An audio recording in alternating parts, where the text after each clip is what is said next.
Malaysian Football League (MFL) hari ini mengumumkan prosedur operasi standard (SOP) baharu perlawanan Liga Malaysia 2022 di mana tiada lagi penundaan perlawanan melibatkan pasukan yang terkena jangkitan COVID-19. Menurut Ketua Pegawai Eksekutif (CEO) MFL, Stewart Ramalingam, SOP baharu itu telah diluluskan oleh ahli lembaga pengarah dan dibentangkan kepada semua CEO kelab-kelab yang bertanding pada sesi taklimat pada 29 Mac 2022. Jelas Stewart, pelaksanaan SOP baharu itu penting dalam memastikan kelancaran saingan Liga Malaysia 2022 di mana pasukan-pasukan bakal mengharungi jadual agak padat andai kelonggaran untuk pasukan memohon penundaan perlawanan akibat kes COVID-19 terus dipraktikan. Ini kerana sehingga 16 Mac 2022, iaitu dalam hanya tempoh 12 hari saingan Liga Malaysia musim ini bermula, MFL terpaksa menunda 16 perlawanan melibatkan pertandingan Liga Super, Liga Premier dan Piala FA akibat penularan kes COVID-19 di kalangan pegawai dan pemain kelab. Dengan penundaan beberapa perlawanan sebelum ini jelas menjejaskan penjadualan perlawanan Liga Super dan Liga Premier khususnya bagi tempoh rehat serta perjalanan kelab-kelab dan juga perancangan pasukan kebangsaan. Masalah ini diburukkan lagi dengan beberapa perlawanan yang terpaksa ditunda hanya sehari sebelum perlawanan yang mana pasukan lawan dan pegawai-pegawai perlawanan telah tiba di negeri pasukan tuan rumah. Selain kekangan masa bagi penjadualan semula perlawanan tertunda, setiap penundaan perlawanan akan menelan kos tinggi dari segi pengelolaan, logistik, penyiaran dan keselamatan serta merumitkan keadaan bagi semua pihak yang terbabit, katanya dalam satu kenyataan rasmi. Tambah Stewart, dengan keputusan untuk tidak memberi kebenaran kepada sebarang penundaan perlawanan bagi pegawai dan pemain kelab yang positif COVID-19 atau kontak rapat bergejala, maka protokol COVID-19 perlawanan Liga Malaysia 2022 akan dikuatkuasakan seperti berikut. 1. Sekiranya pegawai atau pemain kelab disahkan positif COVID-19, kelab mempunyai dua pilihan. Pertamanya, kelab diberi pengecualian sementara untuk menggantikan dengan pegawai-pegawai dari pasukan reserve team, Piala Presiden atau Piala Belia bagi mengisi kekosongan tersebut. Manakala bagi pemain kelab dibenarkan untuk mendaftarkan pemain-pemain dari pasukan reserve team, Piala Presiden atau Piala Belia ke dalam senarai pilihan skuad utama bagi mengisi kekosongan tersebut.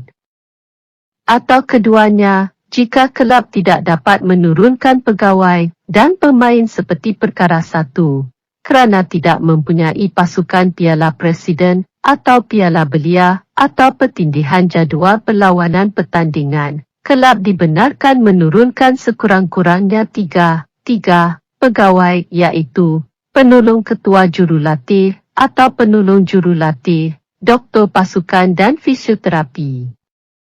Pasukan perlu menyenaraikan sekurang-kurangnya 14 pemain, 3 pemain simpanan, pada hari perlawanan. Namun sekiranya kelab gagal mendaftar jumlah 14 pemain tersebut sebelum perlawanan, maka ahli lembaga pengarah MFL akan memutuskan sama ada kelab tersebut boleh meneruskan perlawanan atau dikira kalah.